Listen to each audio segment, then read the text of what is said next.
This is the Redmi Note 17 and this is the POCO M8 Power. Now, if you're wondering why these two phones are in the same video, it's because they're almost identical. Same Snapdragon 4 Gen 4 processor, same 6.9-inch AMOLED display, same massive 8000 mAh battery, same software, even the cameras are nearly the same. So, is this just Redmi and POCO selling the same phone with different branding? Well, almost. Because when two phones share this much hardware, it's the small details that actually matter. Display tuning, performance, cameras, and overall experience. So, we've spent the past few days using both phones side by side to answer one simple question. Which one should you actually buy? And if you enjoy detailed, no-nonsense comparisons, hit that subscribe button, leave a like, and let's get started. Let's start with the only area where these phones actually look different. Our Redmi Note 17 gets this really cool starry night finish with a shooting star effect that catches the light beautifully. It's definitely the flashier of the two. The POCO M8 Power meanwhile keeps things much simpler with this matte green finish. The camera modules are different too. The Redmi gets a squarish camera island with a pill-shaped housing for the cameras and flash, while the POCO goes for a wider layout with metallic rings around the lenses that looks a little inspired by the iPhone 17 Pro. Pick either phone up though and they feel exactly the same. Same plastic frame, same plastic back, same 8.4mm thickness, same 225g weight. Even the buttons, ports and IR blaster are in exactly the same position. You also get IP65 for water and dust resistance and Gorilla Glass 7i on the front. For connectivity, we get USB 2.0, Type-C, Bluetooth 5.1, Wi-Fi 5 and microSD expansion up to 2 TB on both. Honestly, unless you prefer one design over the other, this round is a draw. The display story is even simpler. Both phones get the same 6.9-inch Full HD Plus AMOLED panel with a 120Hz refresh rate. There's no HDR or Dolby Vision, but colors look fantastic thanks to the DCI P3 coverage. Blacks are deep and viewing angles are excellent. Both also get a mono speaker. It gets loud enough but don't expect much bass. Brightness is rated at 1800 nits HBM on both. Our POCO unit did look ever so slightly brighter, but that's probably down to calibration because it also has a warmer color temperature. Unless you keep them side by side, it's genuinely difficult to tell them apart. Performance is exactly what you would expect. Same Snapdragon 4 Gen 4, same LPDDR4X RAM, same UFS 2.2 storage.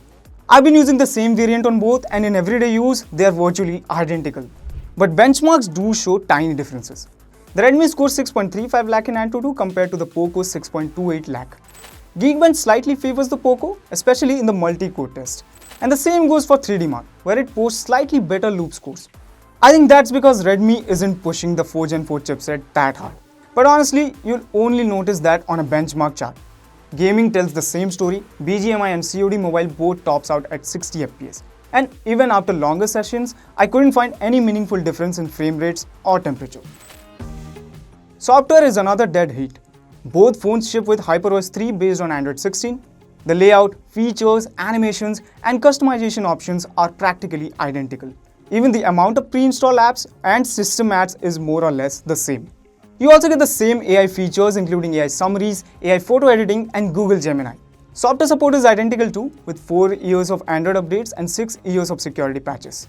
Apart from slightly different app icons, there's really nothing separating the two. The cameras are where we finally start seeing a few differences. Both use the same 50-megapixel primary camera, and for the price, they're surprisingly capable. Daylight shots have plenty of detail, good dynamic range, and pleasing colors. The biggest difference is color science. The POCO prefers warmer tones, while the Redmi sticks to a slightly cooler look. It's subtle, and you'll only notice it when comparing shots side by side. At 2x zoom, the Redmi hangs on to detail a little better thanks to cleaner processing. Beyond that, both phones lose quality fairly quickly, with the POCO dropping off a touch sooner. Low light performance is very similar. Both produce usable shots, controlling highlights reasonably well, and struggle once you start relying on digital zoom. Portrait mode is decent on both with mostly reliable S detection. Video is limited to 1080p at 30 fps. Colors look good enough, but stabilization leaves plenty of room for improvement. The 8-megapixel selfie camera is perfectly fine for video calls, but neither phone is going to impress selfie enthusiasts. Battery life is one of the biggest highlights here. Both phones pack an enormous 8000 mAh battery that will comfortably last 2 days and even longer if you're a lighter user. Charging is identical too. You get 45-watt wired charging and 22.5-watt reverse wired charging on both. Again, nothing separates them.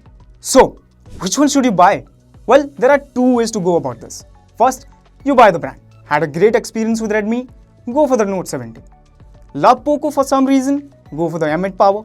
But if you don't care about the branding, here's what you should do. Open Amazon, open Flipkart, check your local retailer, then buy whichever one is cheaper. Because outside of a slightly different design, a tiny difference in display tuning, and some minor camera processing changes, these two phones deliver almost exactly the same experience. And in such a scenario, it is always wise to go for the better deal. If you found this comparison helpful, let me know which one would you pick in the comment section, and I'll see you guys in the next one.